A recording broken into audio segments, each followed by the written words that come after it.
Good morning, Friday. It's Dr. Vibe here, host and producer of the award-winning Dr. Vibe Show, the home of Epic Conversations.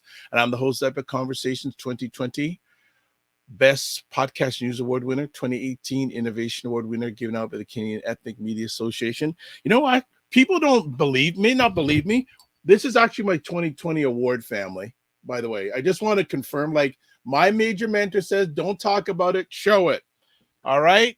So that I've done. Also, I am the co-host and co-producer of the only online show in the world for dads and fathers. It's sponsored by Dove Men Plus Care, and being part of that team in 2022 and 2021, reached out directly and indirectly to over 100,000 fathers around the world.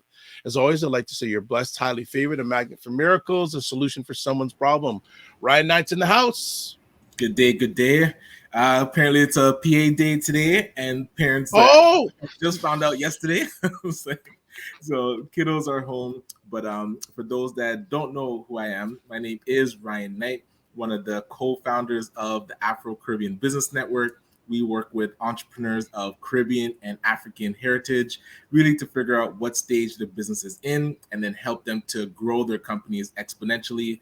I'm an entrepreneur myself. I do run a company called Detailing Nights. So we're a mobile waterless car cleaning company. So we go to people's houses, clean their cars on the spot without water, and our eco-friendly plant-based cleaning supplies. And so this summer, if you know of a person in high school or college, we are going to start our recruitment drive for our youth entrepreneurship program. They get to run mini versions of our company to really show them that they have the potential to start their own business.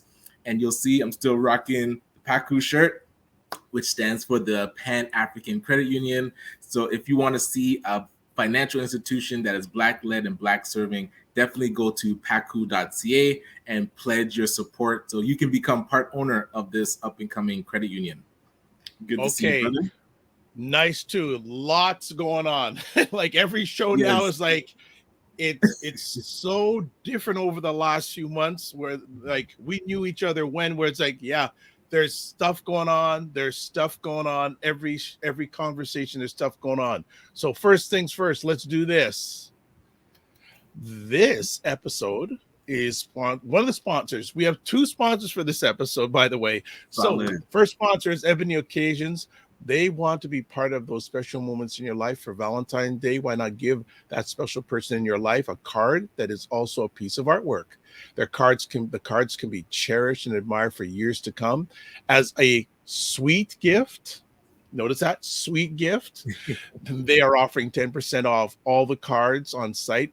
Use the promo code Ebony10. Just apply the code at the checkout and you are good to go. So remember, at Ebony Occasions, they are your number one choice for Afrocentric greeting cards. Whatever the Ebony occasion, they have you covered. Go to ebonyoccasions.com to shop for their culturally relevant cards for holidays and other special occasions.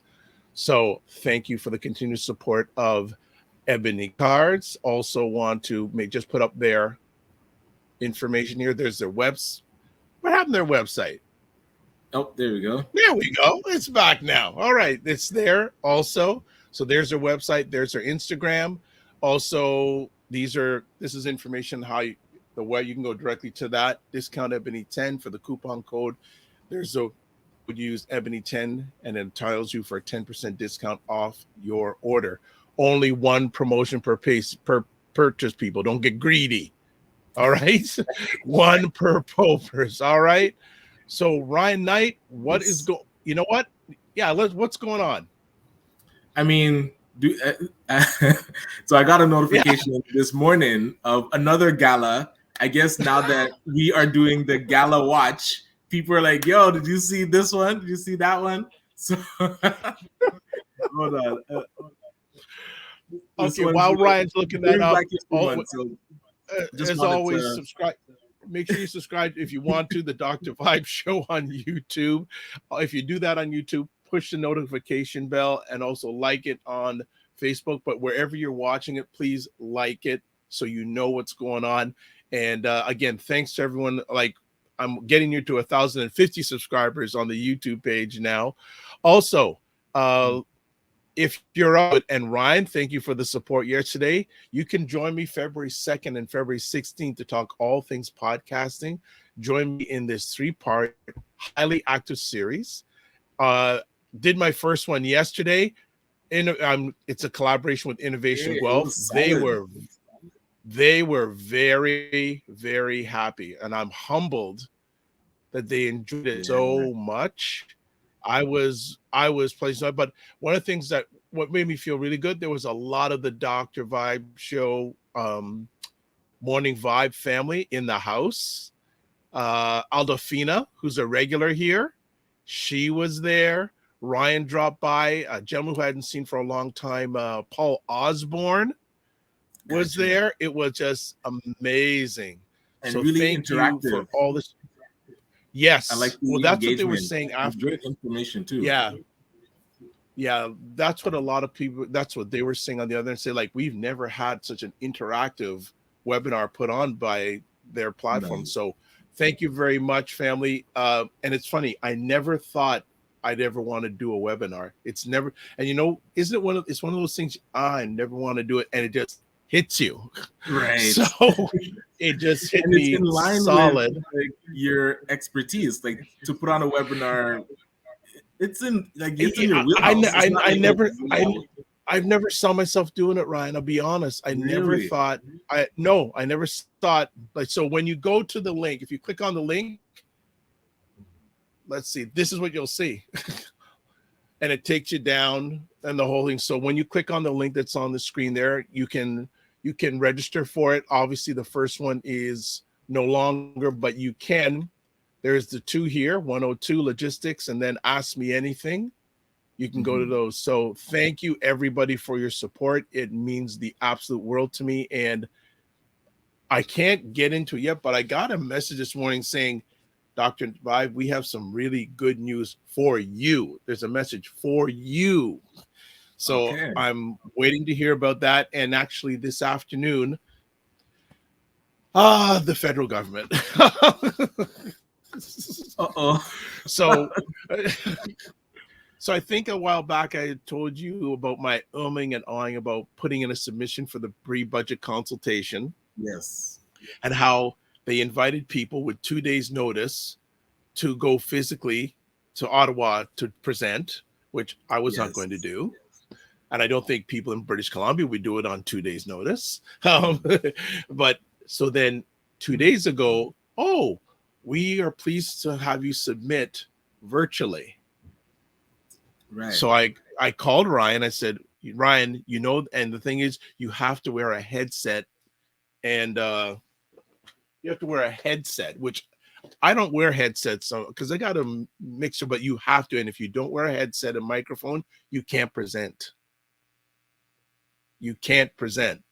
So I said, oh my goodness, do I want to go out and buy a headset and microphone for this? And I said, yeah. So I said, no, maybe I have one. So I found one. So I don't have to go out and buy one.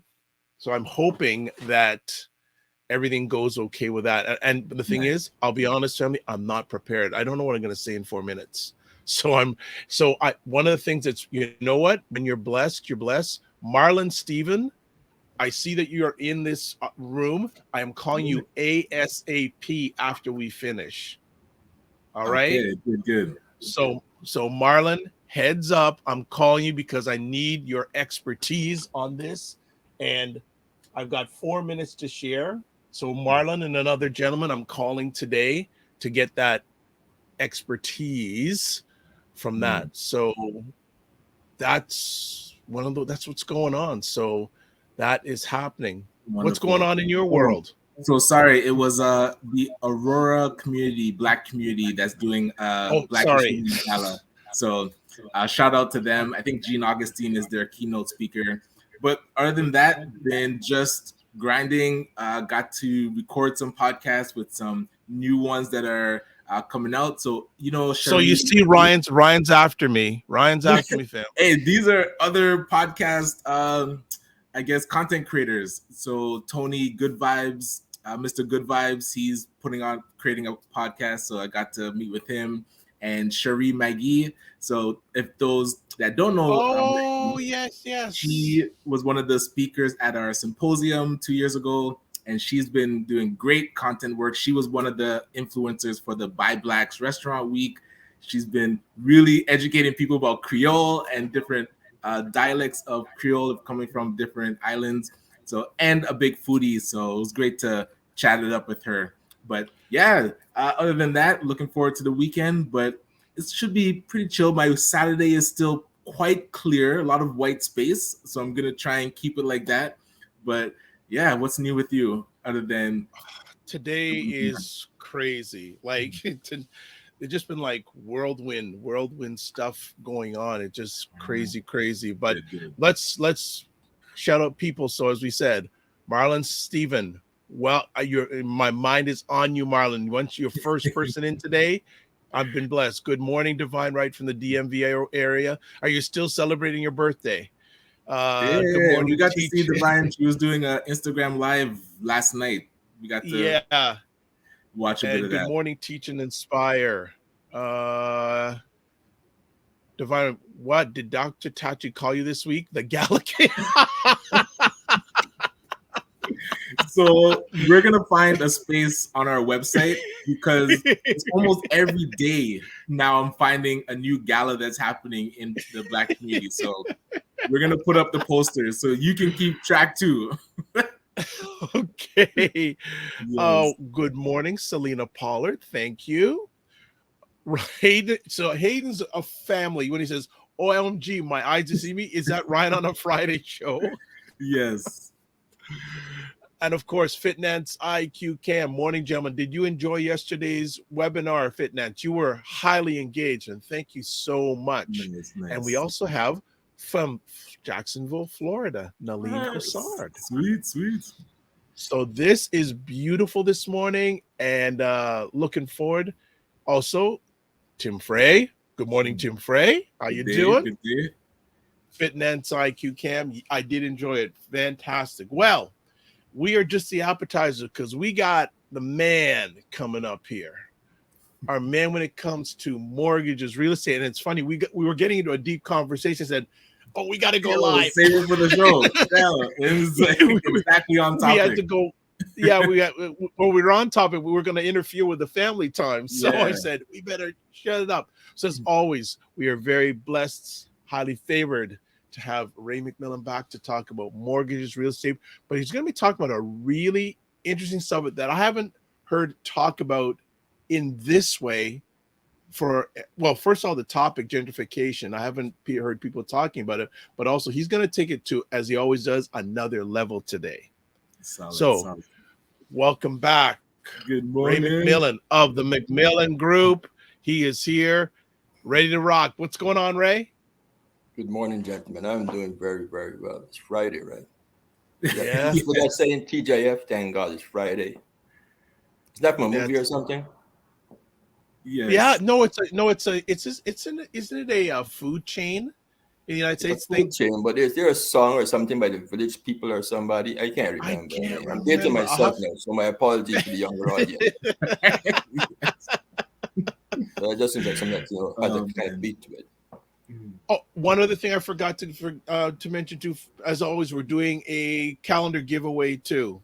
So just to make you aware of that. So everyone who's put in something in the chat, we're giving away a frequency event promotions calendar at the end of the show. All right, Ray, let's get right into it because we've wasted too much of your time. So you want to chat today about this interesting conversation topic, gentrification, and how real estate investors, the opportunity can be monetized and beneficial to the local community at the same time.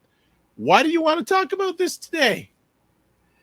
I mean, it's a hot button topic in many parts of North America, where we've seen older, poorer neighborhoods going through what is called a renaissance or a rebirth. And for most of us who are of darker hue, we're on the outside looking in at this opportunity. And what prompted the conversation is on our last open mic or round table at the end of the year, we were speaking about people who are moving way out into the suburbs because houses are cheaper. And we had a discussion about price versus cost. So while the price is lower, your cost to live there becomes astronomical. And many people don't really analyze the costs when they're buying homes. I recall back in the 90s, there was a huge push for many of the executives in Toronto to move out of the city. And many moved to Grimsby, because I worked in Toronto at the time. I worked for a financial institution back in the early 90s. And most of the people lived out in interesting places. And they'll get up early in the morning and they'll drive in. And that's when there was a lot of gyms and stuff in the corporate center in downtown Toronto. So they come in the morning, they go to the gym, and by 7 o'clock, they're at their desk. I remember going to an interview once with a large mutual fund company back in the mid-90s. And the person who interviewed me asked me, what time can you be here? And the gentleman said, well, anytime it's good for you. He said, 7:30 in the morning. And I said, sure. But then, with that exodus out into the suburbs, everybody followed the people who went there first. So when you get onto the QW today or the 401 or any of the major highways, it's a parking lot. You get on there and you stop. Yep. I stopped working in the city back in 1999. That was the last time I got onto the highway to drive during what is called rush hour. And then as they started to develop the downtown core and started to build the condos, because the condos at first weren't being built the way they're built today. If anybody remembers the first condos that were built off the Garden Expressway and down in the Cherry Beach area, and even on the south side of Lakeshore, down at the bottom of Bathurst, they weren't really built. They weren't 400 square feet. Ray, can I just interrupt you for a moment? Can you tilt up your camera because your bottom of your that's better. Yeah, okay, there we go. Yeah. I want, because you're a handsome guy, and I want people to see you, handsome black man. All right, go ahead. Sorry about that. So what started to happen is started to build a lot of condos, and if you remember the downtown landscape, there's a lot of older buildings that they converted into what was called lofts. The first one we had was a tip-top building downtown Toronto. And many of the executives I remember that building. That was there forever. Started to move back into the city. And if you recall Toronto in the 80s and 90s, when you go into the city on the weekend and you walk down Bay Street, any of the streets downtown Toronto, it was a ghost town. There's nothing there. Fast forward today, it's a whole urban energy in downtown Toronto. It never stops. They brought the nightclub vibe in first, and then the condos came in, and with the condos came the restaurants, etc. Because what you have to take note of is that in every urban center, all the infrastructure is there. These are what are called walkable communities. And this is not just for Toronto. This is all the major cities across North America. So you go to Montreal, any city in the US, Detroit, New York, Miami, Chicago, Washington, D.C. They're walkable communities. What they have is what is called a walk score. And you can check the walk score of where you live. The higher the walk score in your community or neighborhood, the less need you have to own a car. Right. So a reasonable walk score is anything above 70%. At 80, you're good. cities with the highest walk scores are New York, Chicago, Boston, Miami, I think San Francisco, and then Toronto. New York walk scores 88%. Toronto is somewhere around 71%. Now, that's just for the entire city, but there are pockets of the city where the walk scores are much higher. I mean, Port Fred, for example, is a very high walk score because you can come out of your home and walk to a grocery store, doctor, bank, restaurant, entertainment. The highest walk score in downtown Toronto is the Bay Street corridor again, where all those condos are. So off of Charles Street, if you come out to your condo, there's a supermarket below your store. There's a doctor's office there. There's a dentist. There's everything. Tons of employment. So your work score and your transit score are key elements when looking at what will influence gentrification. But then, so if the walk score is important with gentrification, what are some elements that a person can see being built that would make a person see that gentrification is about to happen in this area? I use the term follow the money. And before we came on, I was talking to Dr. Bell about this. I lived at Bathurst and Sinclair many years ago. And that corner, there was a car wash and a gas station on one side, prime real estate, and then a TD Bank and some lawyers' offices on the other side. Okay. The first thing they did is they bought a huge 24-hour Loblaws superstore right on Sinclair next to the subway station. Right? So the city planning has all the information of what is coming at any given time. So the large companies, we know that developers have bought this land and what they plan to do with it, right? So the first thing happened there is that you had this huge Loblaws right next to the Sinclair West subway station. Now, as we evolve, we don't really notice this stuff anymore. That happened about 20 years ago. Fast forward today, if you walk on that corner, that car wash gas station is gone, and there's a huge development there. The TD Bank might be still there, but the entire building has been redeveloped. But what is important is that along Sinclair Avenue, going west along Sinclair, and remember there was a huge construction project along Sinclair where they were upgrading the infrastructure, which is the streetcar lines. And everybody's complaining, businesses were dying. Right, but yes. You have to wait it out because real estate investment is not a short-term play. So if we start investing in real estate today, it's not for us. It's for the next generation. We're never going to reap the benefits if we start today, unless you get lucky. And is that why we miss it? Because we. Sorry, I didn't get a statement there. Right? Yeah, is that why we miss gentrification and not investing in those areas? Because something like Regent Park, Lawrence Heights, like those have happened in our generation. So why is it that we haven't invested in those areas to be part of the redevelopment of it? Like, what are we missing? Because we see the problem, we don't see the solution.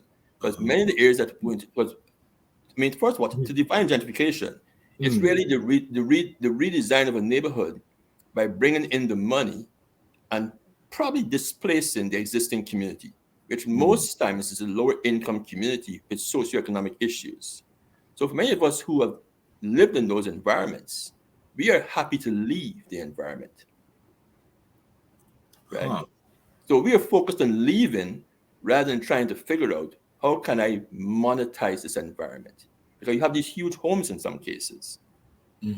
I mean, if you go down to what is now called King West, which was previously Parkdale, you have homes that were built in between 1917, and 1940, and they were, I don't want to call them mansions, but they were homes that were substantially big. Now they're older, and you may have to go into those homes and cut the entire inside and redesign it.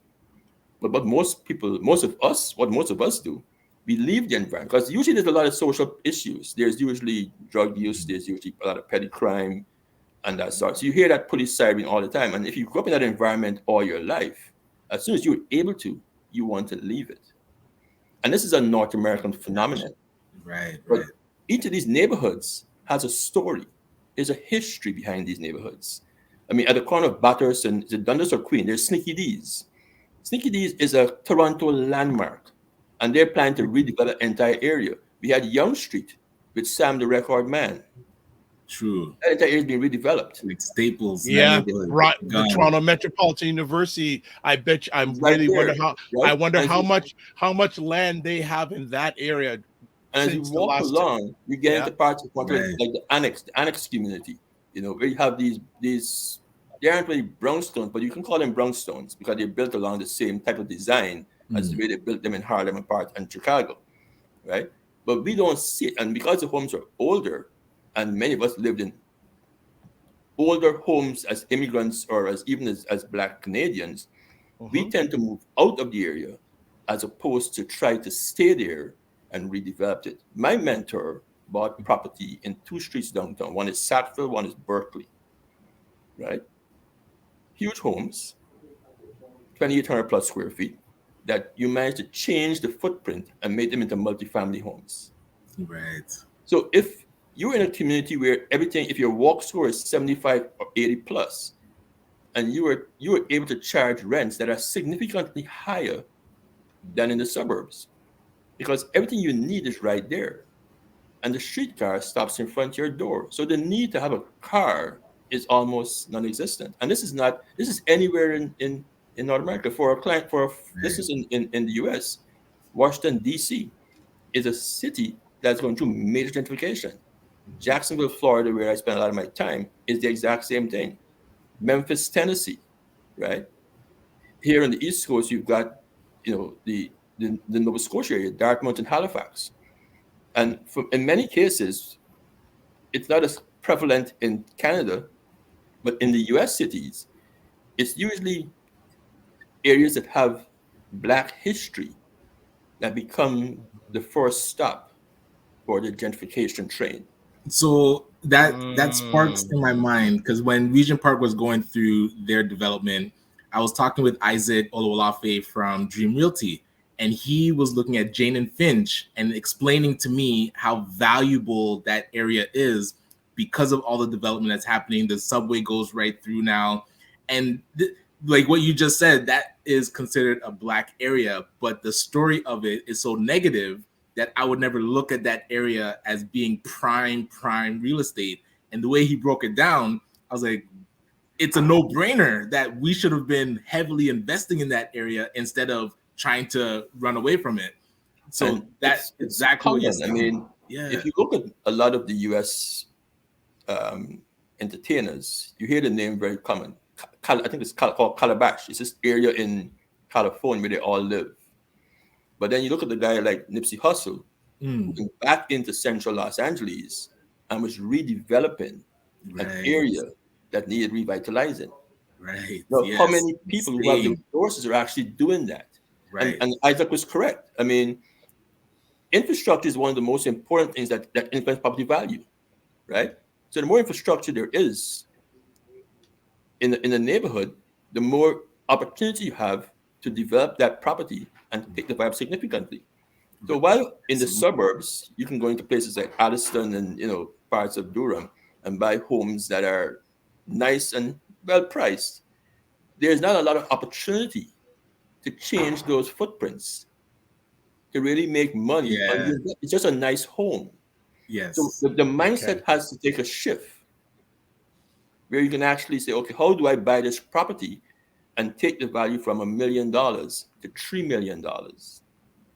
And then remember, the reason why there's crime in some areas because with lower property values, you have a lower property tax base. So there's less revenue in the neighborhood for policing and all the other is that go with keeping the neighborhood safe and presentable. As the area goes to gentrification, your property values change, properties are reassessed, and your property taxes go up. That is money into the municipal coffers to increase the police presence. Right. All right. We're going to take a quick little break because we got to promote our other sponsor of the day. But folks, we are watching The Morning Vibe, and Ray McMillan is dropping knowledge bombs about gentrification, and the chat room is going wild. So I got a lot of work to do over the next few months because we got to do a little promo here. We got to catch up with the chat. So this is going to do, first things first, we're going to put up a little bit of a logo for our other sponsor here, and it's going up right now. Here we go. And also, this episode is brought to you by Elemental Notes, providing customized herbal remedies to support you in optimizing your health. They help our community, our melanated community, take its power back health wise. Looking to enhance your life from a health management perspective? Contact them at info@elemental notes or visit them at www.elementalnotes.ca. So that is our other sponsor for the day. Also, I will put up their information so you have it here. So much stuff to do. Here we go. That's their contact information: website, email address, Instagram, Facebook, TikTok, YouTube. I love the YouTube. Embrace your healthy rhythm. That's a nice tag. That's a nice tagline. I like that. Embrace your healthy rhythm. Now let's get back to comments, because there's a whole pile, and Ray's here too, so it even makes it more crazy. So let's say we've got this Divine Right talking about her birthday celebration. Yes, thanks for checking out the show last night, Ryan. Yes, the celebration mode is still in full effect. Welcome as always to Donna Harrow. Thank you for your continued support, Donna. And Divine says, yeah, let's go for the next level. And then, yes, great topic. That describes the DMV area to a T. Gentrification is all over. Fitness IQ Cam, RIP Cool House, one of the longtime institutions in Toronto that got gentrified, by the way. Divine Right's so birthday happy. Yes, it's been great, and my son is good. Have a long weekend here and excited. So you and Ryan have long weekends, I guess. Tim is saying hospital bill tells you what's happening in that area. I don't remember what area because I know it was such a while ago, but if you can tell us what area that is. Hayden says Bathurst and St. Clair is my old stomping ground. I grew up there. Nice. Destiny Savory says, good morning, fine gentlemen. Are you back from your wonderful vacation yet, Destiny? And Marlon Season says Don Mills in Eglinton. Yeah, that's another area that's totally changed. Right. And it's just up the street from, can't remember off the top of my head. And then Marlon says just all the crosstown LRT. All the development. Anything close to the crosstown LRT, that's the gentrification stuff. Ray, I love your thought process saying a lot of the times we run away. Yeah, and I mean, and it's understandable because I mean, you use the word trauma very often in your dialogue.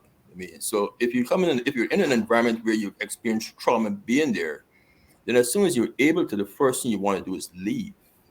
But there's a lot of historic context in many of those neighborhoods that we need to educate ourselves on, right?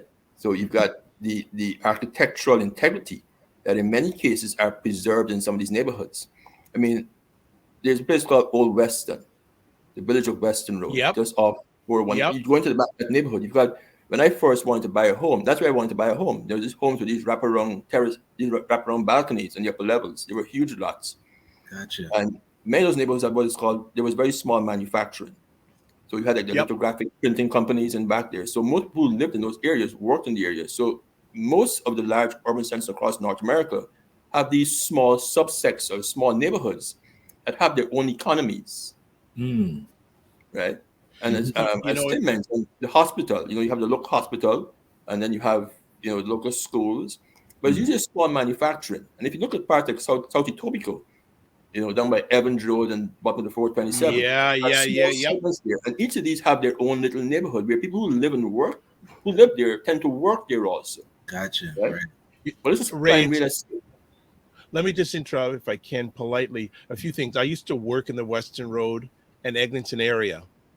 And what's happened in the last few years there, once the GO station went there, things started to change. And there's so many condominiums there. And then one of the areas of Toronto I don't get to a lot that almost feels like a different country is what you're talking about, that South Etobicoke area, like Evans Avenue. Whenever I go there, like I never get down there. It's like a totally different country down there. So how do you know what is coming? I mean, you just mentioned Don Mills. So you've got that whole shops and Don Mills little thing there, which was new. So if you go back again 20, 25 years, Don Mills is mostly an immigrant environment. I played soccer out there many years ago in Peanut Plaza. That's where I played a lot of my football, right? And then they built this amazing shopping center that has this Miami, LA feel. Where when you go in there, you don't think that you're in Don Mills anymore, right? So as investors, we have to pay attention to what is being constructed, right? So one is the transit, bus service, bus routes that are increasing their number of buses. They're going from running, the rush hour shift to running 24 hours a day, because the transit is doing their research on an increased population to a certain neighborhood. That's the first key, that they're going to gentrify the neighborhood. So if the bus routes start to increase and the bus service is more frequent, then they're planning to go from low density housing to mid or high density housing. Yep. Gotcha. Right? Huh. It's across North America. Right. But so we have to come back to these neighborhoods then, instead of leaving.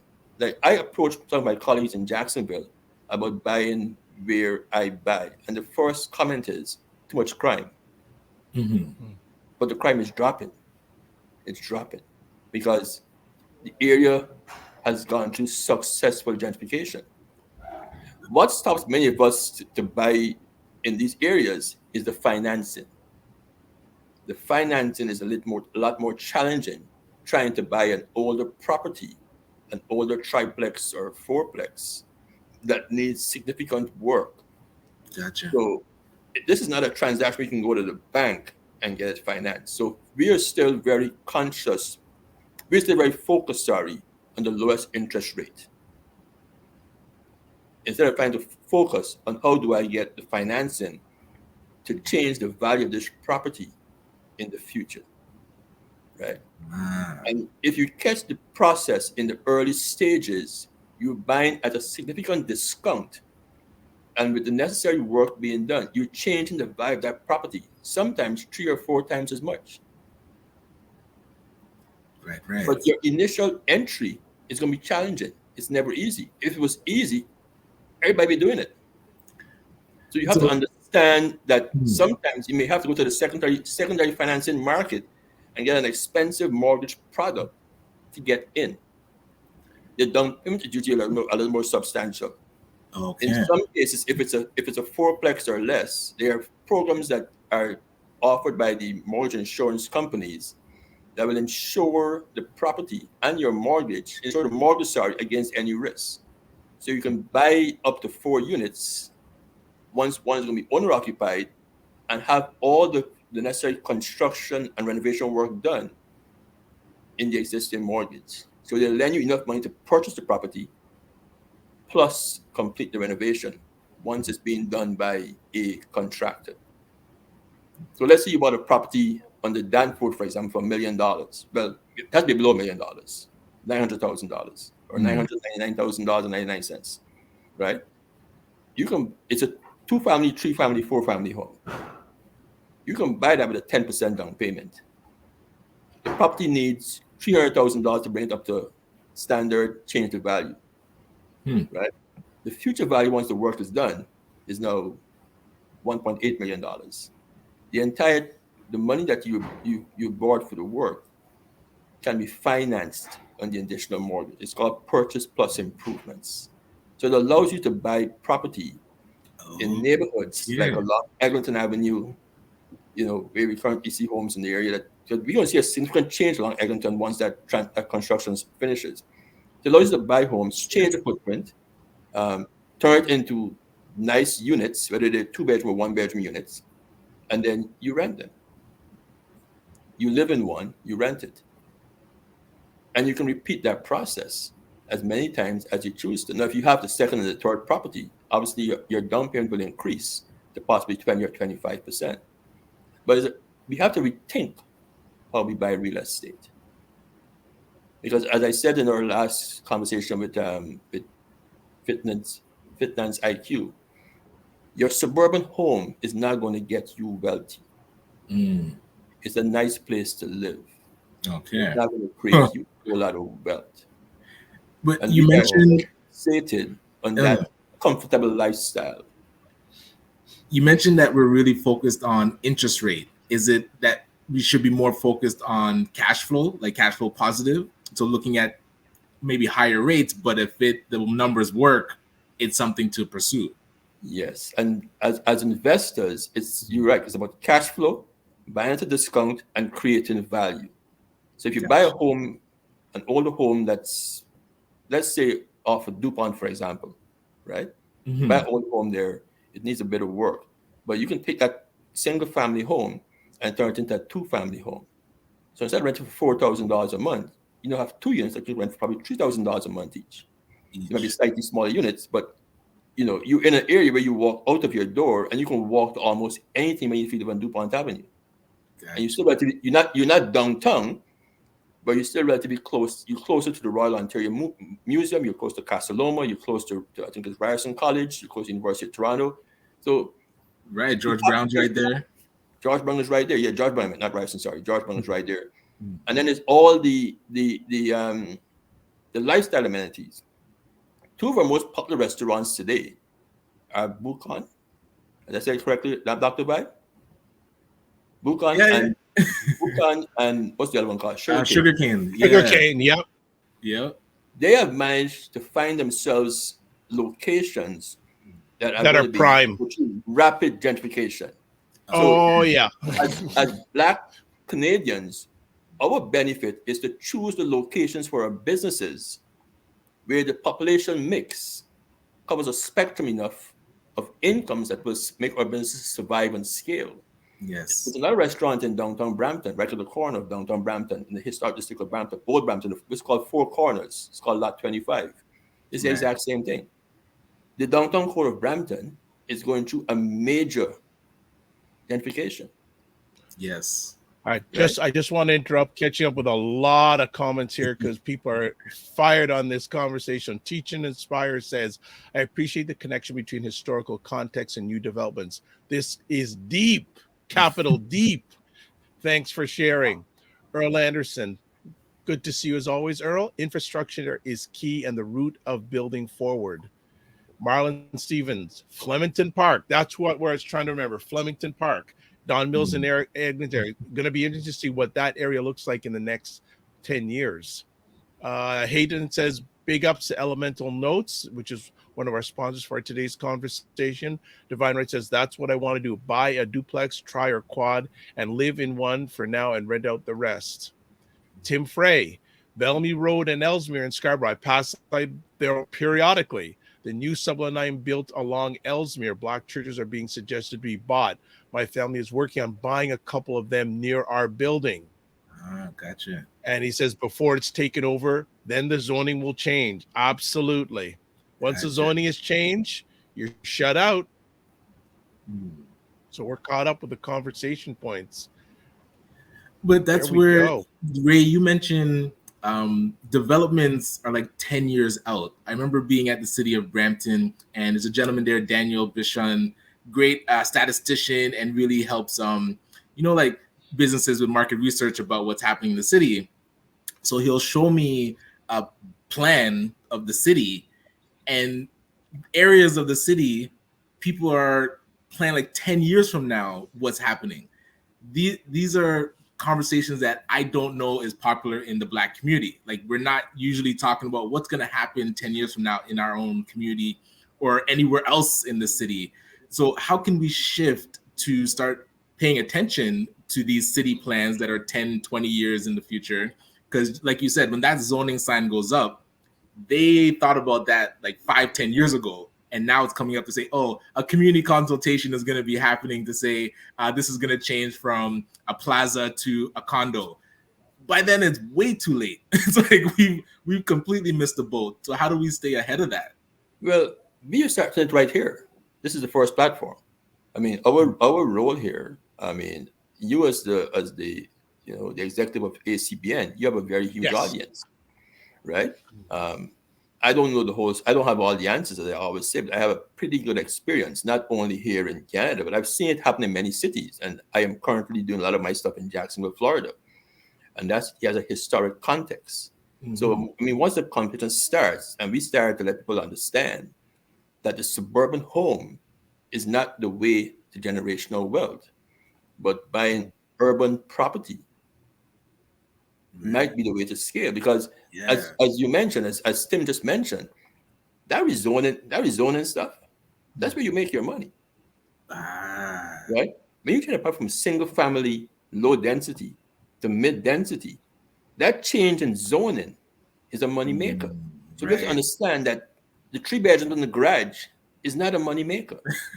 Right? That's an expense, particularly in Canada, because you can't even deduct your mortgage interest in Canada unless you have an investment loan tied to your portfolio. In the US, you can deduct your mortgage interest. So at least there's some benefit to buying the home. In the suburb, and I mean, I'm not discounting buying a home to live in. Don't get me wrong, but all here is about wealth creation for African and Caribbean people and Black Americans, and the only way to do it is owning the right real estate. It's the only way to do it. Right? Sorry, so you touch on something that is very a hot topic, because now I'll use my parents as an example. They buy a home, 3 bedroom and a garage, like you mentioned, and then they pay it off, but they are not interested in now using it to build wealth, to like look at a place that's being gentrified. They have access to equity so that they could invest in something that maybe they can change the zoning and turn it in from low density to higher density. How do we bring that conversation to our community that has equity?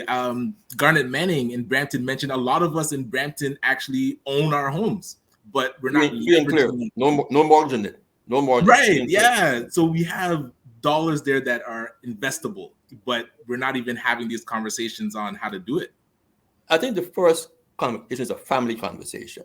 And I think for many of us, growing up in Caribbean households, and I was fortunate in that many of us grew up in households where the money conversation is between our parents and the kids are never involved.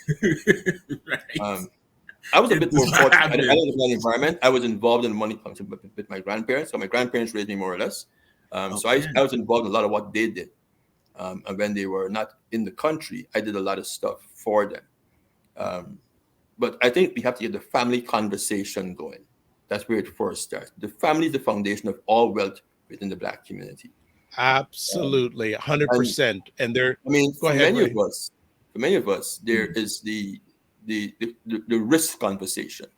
Everybody's risk tolerance is different. Yes. The challenge is, if you don't know, then you think it's risky, right? So to tell somebody you can take $1 million out of your home and go down on St. Clair and buy this storefront, it just sounds like madness. It sounds madness. But then what you have to do is show them the historical data. That if you had bought this house in 1999, it would have been $279. The same property. If you bought the same property in 2004, it would be $549.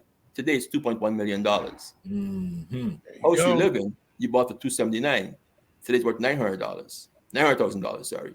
So the difference in value or appreciation between your suburban residential home, which is nice to own, and something you can buy in an area that has transit being redeveloped, new hospitals being built, new wings being built in the local university. Because when they expand Ryerson University or University of Toronto, there's more students coming.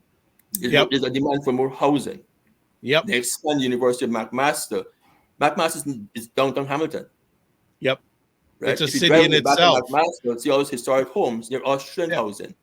They're beautiful homes. They don't look like your typical dormitories. They're beautiful homes with architectural beauty, right? But again, it's the conversation that has to start. Right? We owe it to each other to start our conversation. We can't. All right. Let me just catch up on comments here, because dropping the knowledge bombs as always. Fitness IQ says to Divine Right, yes, a triplex would be a good idea. Coach Danny Stone, morning all. Someone on my sheet just bought a bungalow, tore it down, and built a triplex. He lives in the middle floor and rents the top and the basement. Wow. And it's funny because all these tear downs, a lot of them I think are done by realtors, and they're just creating more income for themselves. I don't know a lot of people that are buying the tear downs. I think someone's doing it for wealth. There are a lot of investors who do it. Yeah. I had a young. I mean, I have a pretty large Black Canadian portfolio. Um, and one of my colleagues was here yesterday. We were talking about a deal I did for a young man, probably about 22 years ago, and he bought a place in Davenport. So Yep. while everybody's moving to Brampton, up Chincoosy, he bought a place in the Davenport. And I remember he didn't drive. And it's usually uncommon when you have a young Black man who doesn't drive. He had no license. Mm-hmm. Today it's very common. A lot of young Black youth today don't drive. It is very weird. Because the Gen Zs and the Gen X have a whole different lifestyle and expectation of what the future is going to look like. Right. And he came to me and he bought this place on Davenport, and it was a duplex. And he was going to convert it. When he did it, we were going to convert it into a triplex. Right. And back then it was like around $275, which was a big mortgage for a 24-year-old kid. Mm-hmm. But his mother had lived downtown Toronto all her life.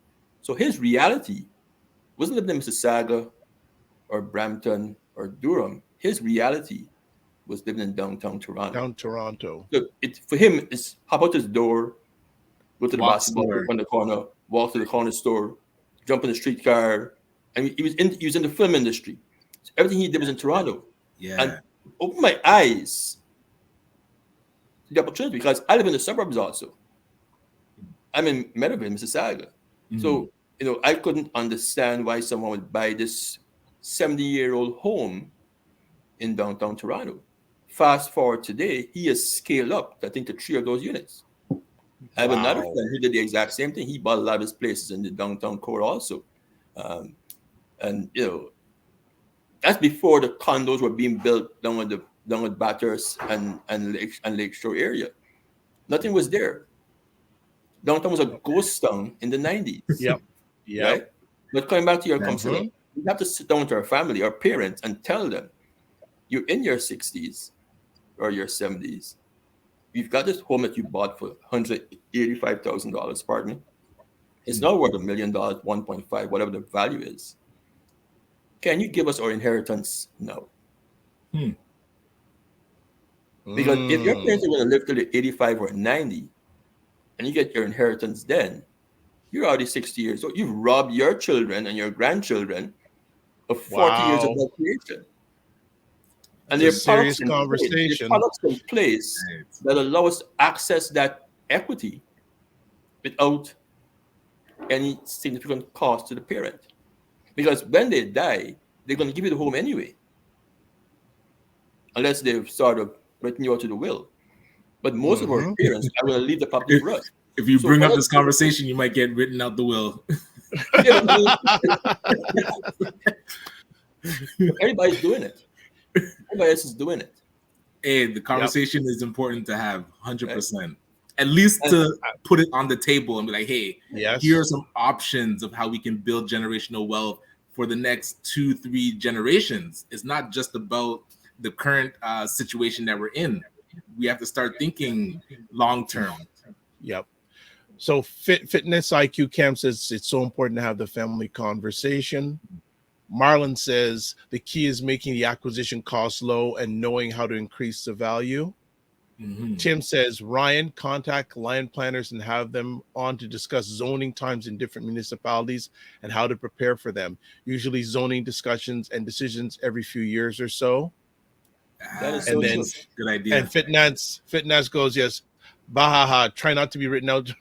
How do you will? Oh, but hold on here. Roger Dundas says, I don't agree with that line of thinking. Which line? Oh, listen, send him the link so he can come on. If he wants to, I can send him the. If you want to, which part? No problem. Let me expand this comment for me. Okay, so we're going. So, what line of thinking do you not agree with, Roger? And anyone else who the comments are flying in, and lots of people are watching, family. So. Chime on in on this. This is another. Also, Wendy, this is our version of Wendy Williams' Hot Topics. But hold on, here we go. He says a parent has no obligation to finance the child. Oh yeah, and I mean I agree 100%. And then also, so Hayden says too. Let me just finish off the comments here. I've tried that conversation with parents. I was lucky to leave with my head intact. And Roger goes, adult child. He says adult, has no obligation to finance adult child. Fitness IQ says that is true, but vice versa. A child is not a retirement plan. Comments are still flying in. Okay. Go on. And I agree with Roger 100%. But there's no obligation. I think many parents want better for their children, particularly if that parent is an immigrant. And I think for a lot of immigrant parents, the goal is to come to North America and have that better life. Right? And then, and the home gives them that better life. So there's a huge emotional attachment to that home. Usually we start with the apartment, then the semi-detached or townhouse, and then the dream home in the end section of Brampton or Erin, or wherever. This dream neighborhood. Our journey, and our parents remove themselves yeah, from what's happening in downtown Toronto, because most people who came to Toronto and lived at Western Road and Lawrence very rarely drive back to those neighborhoods 25 years later. No. They don't. They don't ever we were at Keelan Wilson, and that's like a distant memory now. Distant memory, and I can understand that, Roger, because as Dr. Bible always says, there's a certain degree of trauma in living in those environments. And while not every parent is going to be willing to have that conversation, many will if it's done properly. And I've been we got all some of the heavy hitters in today. So Wayne Harris says a parent has the obligation to teach financial literacy with their kids. If that wasn't done, they should cut the check. And then Hayden Morrison goes, Roger is dead wrong. In today's society, everyone, we have to build family wealth. You know what? We need to bring all these people on and just have a real throwdown on round table. There's conversation. Like there's going Fitness IQ counters. I agree, Wayne, but I don't need to cut the check. All right. Wayne Harris is saying let me just finish with this last one. You either pass on legacy of wealth or a legacy of debt. What's the mindset of the parents? Should each generation start from scratch? Ray, come back in. I can agree with Wayne's comment, because if your client base involves people who are non-Black, then we see different realities. I've got clients who are Italian, who are Greek, who are Punjabi, and the way those ethnic groups function compared to the way my Black and Caribbean clients function is night and day. Right? Because their focus is on making their children's lives easier. I had a Greek colleague of mine who, when he got married, he bought a home in Toronto, and his parents gave him the mortgage. He didn't go to the bank. Oh, yeah. We do the transaction right now with Stephanie's doing the deal right now, where the guy's going to self-build. So he's building his house from the ground up himself. Right. He is Portuguese, and the same thing. His parents have given them money, right? So in many other communities, there is more of a business life than the way we do it, right? Yeah. Because everybody wins. So you got 3 siblings. The parents have got some money. They've got their savings. They worked hard. I mean, the father was a plumber, whatever he did, he worked construction. And he's able to give each child some money to start the process. They might not be able to give you all of the money, right? But at least they give you some.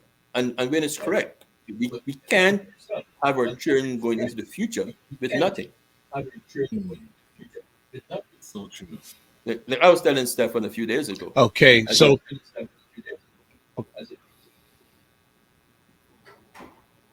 okay, no problem. Keep on going. Yeah. I was telling Stefan a few days ago.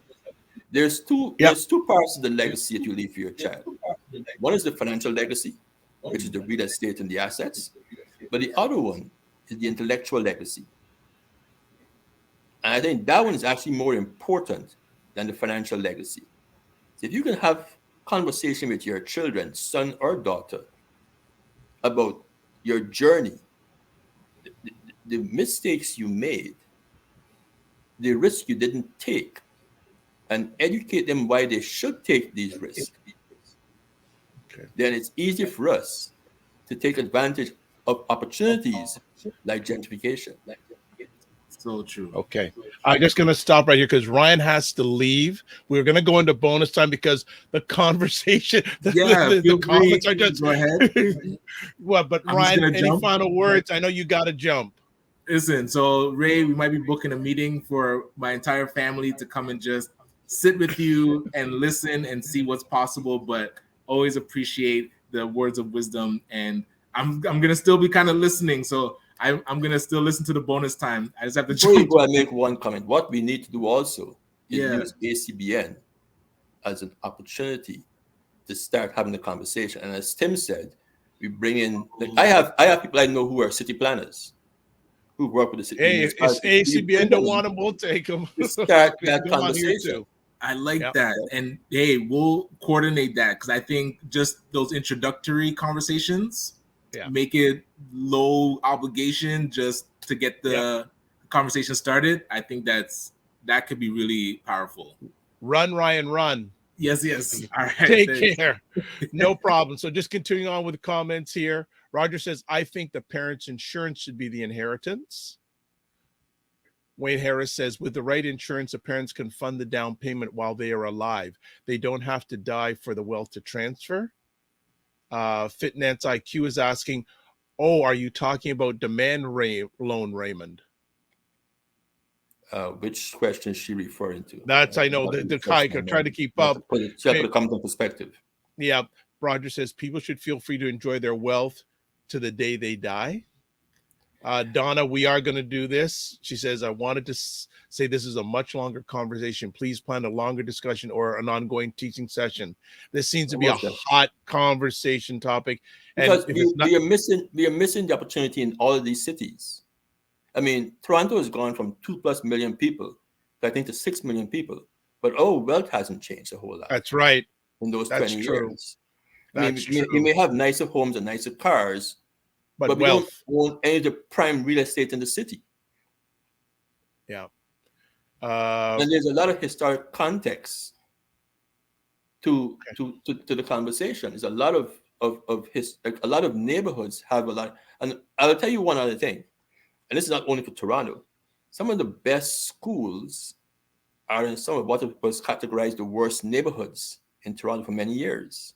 And one of the best schools in Toronto was off of Lawrence Avenue, close to the Expressway. Close to an Expressway. I can't remember the school right now. But that school was in an area that was reported as the Dungle. Mm-hmm. And one of our best schools were and if you go into many American cities, you will see the exact same thing. Many of the best preparatory schools are in lower income neighborhoods. So you see all these luxury cars driving through with white families, dropping their kids off. But our kids aren't going to those schools. Our kids aren't making those school-mate connections with the right people. Because the connections you make also is also important. If we are able to stay in these neighborhoods and enjoy the benefit of the gentrification, our social interactions change. And our wealth building process becomes easier and more scalable based on who we know, who we interact with. Good stuff. So Wayne says to Roger, you can do both. That's my point. I'm trying to keep up with the conversation, with the topics. I don't want to interrupt Ray because Ray's on fire, and everyone in the chat, family on chat. Christopher says, what do you think we can do to profess more, leaving financial legacy for the next generation? Well, parking lot that, I want to get to some of these comments. We'll never make it without generational wealth. That is the proof that we fully understand generational wealth building. Our community desperately needs that. I think Roger is saying that to Wayne's talk that they can do both. Fitness IQ, I need all these gentlemen to bless my podcasts about this. Well, I'll take them first. Thank you. Marlon, that is the foundation of generation wealth. Wayne is saying Bathurst Heights. Thank you, Wayne. Yep. And then it's now called John Polanyi. And then financing. Marlon says, financing your family's journey to generational wealth. Good topic. I think we've got a conversation topic coming up.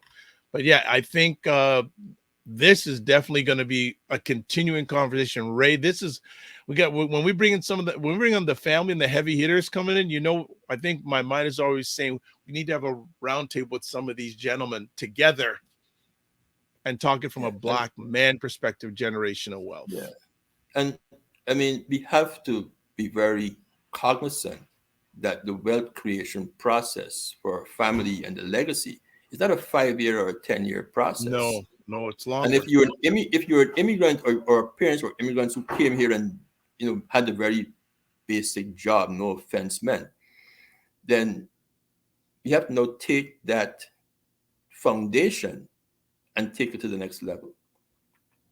Right? And we have to involve the children in the conversation.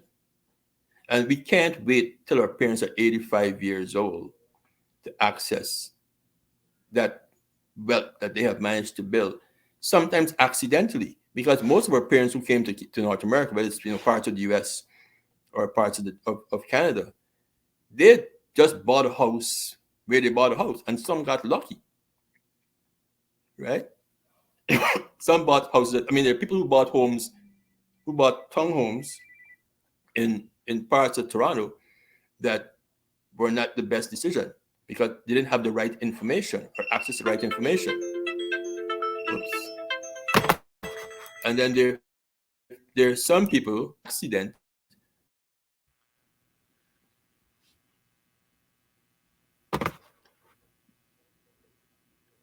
We still got you, Ray. Sorry about that. I think we had a bit of sorry about that. And then there's some people who by accident bought homes in the right neighborhoods. You know what I mean? So a lot of the success our parents have had, we can say it's quite accidental, right? But now we know better. We have seen the city evolve. We have seen, the transit being developed. We've seen the airport expansion, the new terminals and the expanded terminals. We've seen that in the last 25 years. So if we want to, as we say, make our communities independent and financially sound, then we have to have the conversations and take those risks. And that goes for any city in North America. Good last words to leave on. Ross comment here, Wayne, Roger saying, I had the benefit of parents teaching financial literacy, and I had my own will insurance from age 21. Never relied on their wealth to make it in my life. I have worked on my own since age 16. And that's commendable, Roger. And I admire and respect that. But not every one of us have the ability to chart our own futures. Some of us need a gentle push. Yeah.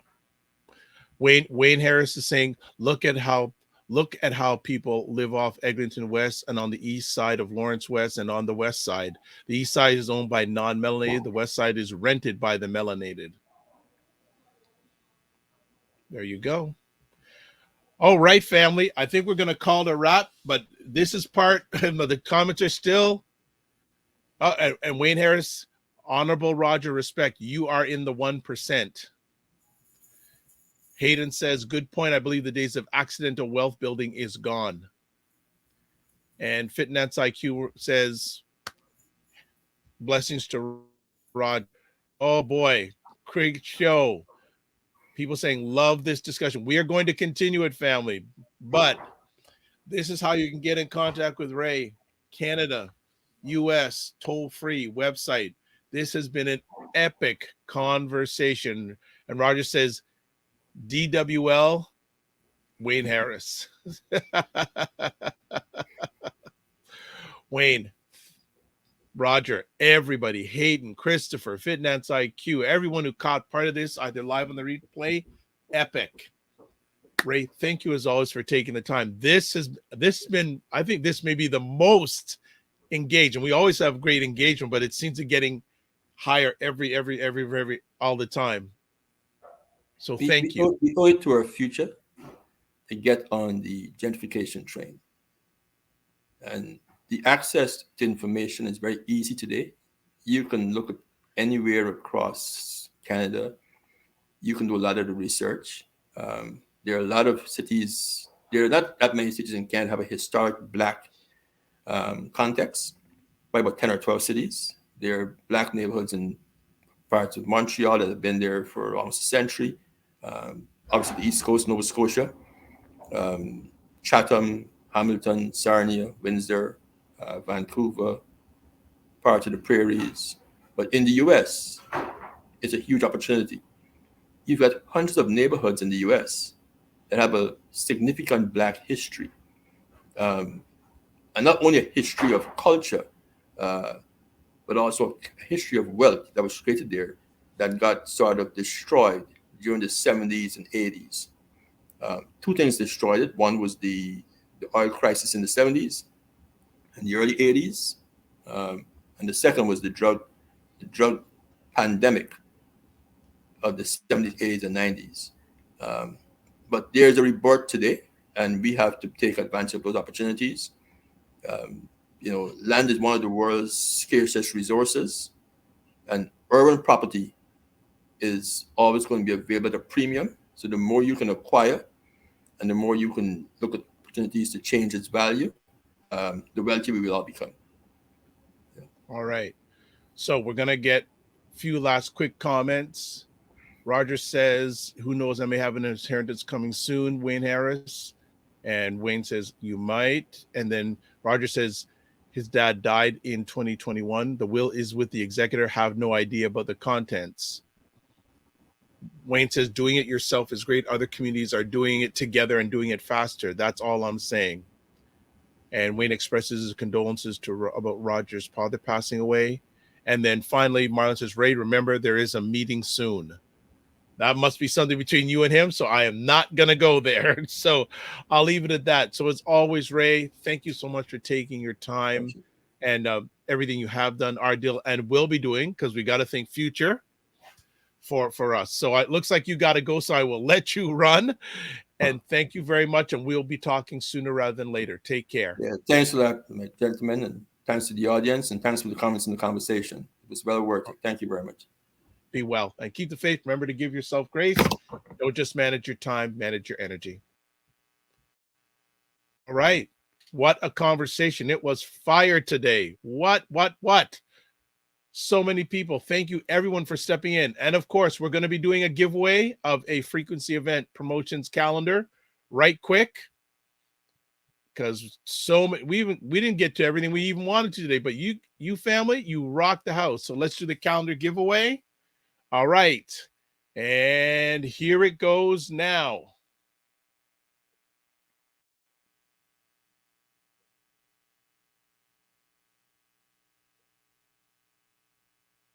All right. Roger Dundas is the winner of the calendar. Roger Dundas has won a frequency event calendar. So Roger, what you need to do is this: email info at Frequency Event Promotions and put the Morning Vibe in the subject line of the email, and they will get that calendar to you.